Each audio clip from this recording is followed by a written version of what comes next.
I'm at PJ's Pancake House in Princeton, New Jersey, which, if you know Princeton, is the last word in paying $14 for pancakes and still feeling good about it. I am here to celebrate my favorite writer, Breece Pancake, and what better place to start than outside a restaurant that accidentally shares half his name. Revered by readers as the patron saint of Appalachian gloom, Pancake is best known for a book of 12 stories published in 1983, 4 years after his death, transforming an obscure 26-year-old from West Virginia into a literary legend. I first read his stories in 1984, and more than 40 years later, still find myself reading them, kind of like that vacation spot you always go back to, no matter how familiar the trees look, or, in my case, the secluded road where misty mountains rise behind weathered barns and rustic charm is as fetching as it gets. The air is smoky with summertime, Pancake wrote in his story Trilobites. But I don't think he was referring to Canadian wildfire smoke. You know, Princeton has its own share of rustic-looking barns, and these are located on the Updike Farm, owned by the Historical Society of Princeton. As self-appointed custodian of Pancake's memory on YouTube, I have recurring thoughts, recurring meditations about his life, his work, his tragic death by his own hand, and how, after his book was published, he came to embody authentic storytelling for a whole generation of readers. For this video, I want to confine myself to one question critics have wrestled with ever since his absurd name splashed across the literary landscape. Which writer does Breece Pancake most resemble? Because he was a Southerner and his stories were pervaded by a powerful sense of place, critics naturally compared him to William Faulkner, Flannery O'Connor, and Cormac McCarthy, just to name a few. But after thinking about it myself, I finally settled on an artist whose resemblance to Pancake strikes me as so remarkable that I'm surprised he never entered the conversation. The only reason I suspect is that he isn't primarily known as a novelist or short story writer. He's a rock musician, and his name is Bruce Springsteen. I find so much in common between Springsteen and Pancake, it's uncanny. It's like they both sprung from the same hardscrabble stock, blessed with a marvelous gift for words. Most importantly, they are near exact contemporaries. Springsteen born in 1949 and Pancake in 1952, meaning they both drew their raw material from the same cultural landscape. Post-war America, a land of two-lane highways, factory whistles, fallout shelters, and Chevrolets with AM radios. And at the risk of sounding a little far-fetched, I'll even make the point that their names are alike. And I don't mean just Bruce and Breece. I mean their surnames, their origins, both ordinary and unpretentious.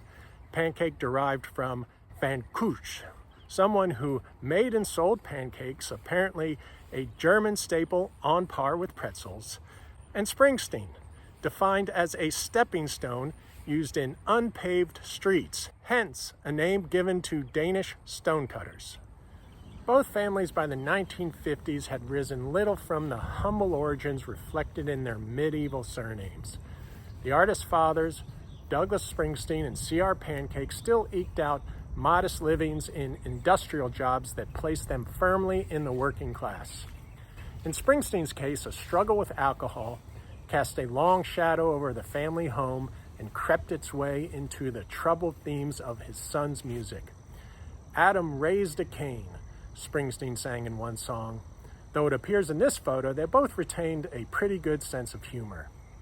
In contrast, Pancake's father went to AA when he was 2 years old, sobered up, and from then on, father and son bonded over everything from fishing and boxing to camping and even sharing a conversation, each with pipe in hand, in a photo probably taken about the same time as the Springsteens' trip to Tijuana.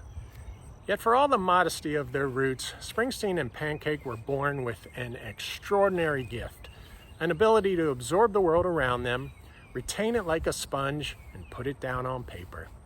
They noticed what others overlooked, the rhythms of ordinary speech, the loneliness behind a familiar face, the stories contained in a factory town, a coal mine, or worn-out house, and somehow knew how to put those things into poetry and prose of startling beauty.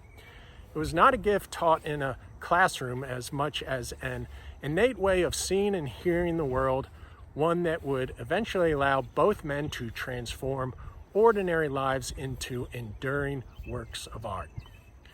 I'd like to further my comparison in that one medium that rarely betrays its subject, film. It is a set of photographs, and in the first, Springsteen and Pancake appear as prim and proper sons of the 1960s, clean-shaven, carefully combed, and looking as though they had been scrubbed and polished for the camera by mothers who expected the picture to remain on the mantelpiece for years. There is little indication that either young man possessed an artistic temperament that would one day catapult them onto album covers and into book reviews as artists of the first order. By the 1970s, however, the conformity had fallen away. The short hair had grown long, the clean faces had disappeared beneath beards, and the jackets and ties had given way to open collars, scarves, and rakishly worn caps. Both had acquired the cool cachet of young artists who seemed less interested in fitting into the world than taking its measure with a keen eye and ready pen, and, in Springsteen's case, guitar and amplifier. Yet beneath that rebellious look, the resemblance to their younger selves remained. The prim schoolboys had not vanished. They had simply grown into the decade and, somewhere along the way, discovered the outward style that gave visible form to the turbulent life within. Perhaps most remarkable is how little geography either man required to create worlds whose narrow boundaries opened upon vast creative frontiers. Springsteen drew much of his world from a small corner of central New Jersey, a tight constellation of working-class towns and shore roads, and, with one big exception, New York City, a mere 40 miles away and ripe for a new troubadour in the Dylan tradition to sing of some bad scooter searching for his groove. Likewise, Pancake plumbed his own hometown of Milton for much of his material, with a few raw excursions to a small truck mine near Sheelan in the Story Hollow, a seedy town along the Ohio River in A Room Forever, a winter storm dumping snow on the road near Gauley Bridge in Time and Again, and my favorite story, In the Dry, whose tobacco farm I'm going to place a few miles south in Lincoln County, if only because I once lived there and wrote for its local newspaper.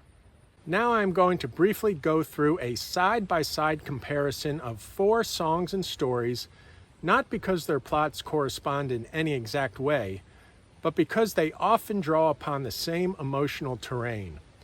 Taken in pairs, these works reveal that New Jersey and West Virginia may be distinct regions separated by hundreds of miles, but in the hands of Springsteen and Pancake, they become settings for remarkably similar explorations of restless characters, troubled families, lost souls, and dreams of escape. We all know the gist of Springsteen's anthem Born to Run and the way it bestows mythical status on an actual road, Highway 9, but in Pancake's rival story, The Salvation of Me, the narrator also longs to escape a stifling life in a small town, only to make the tactical error of sharing that dream and a jointly purchased car with his only friend Chester, who beats him to the open road and leaves him behind without either.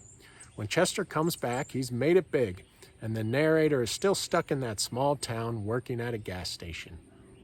Growing Up is not so much a coming-of-age song as a litany of all the ways Bruce Springsteen coped with an awkward adolescence, finding solace in always looking up, and I mean through the stratosphere and to the stars.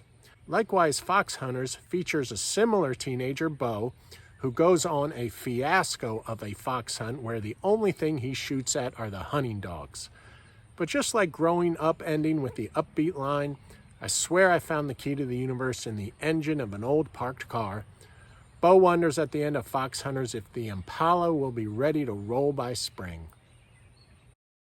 Backstreets, that soft and festive summer when Bruce and Terry became friends.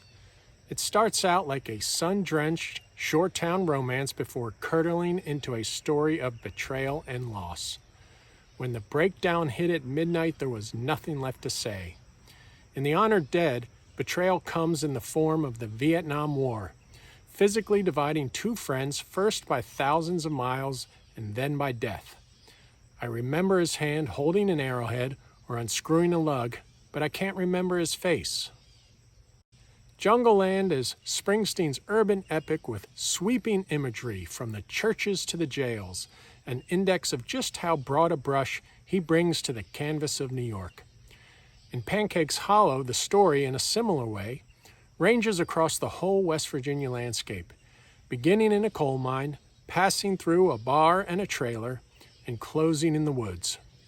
Springsteen's theme, summed up by the line, "As we take our stand down in Jungleland," is echoed in hollow by the blast of a shotgun and a character plotting a labor revolt against the company boss.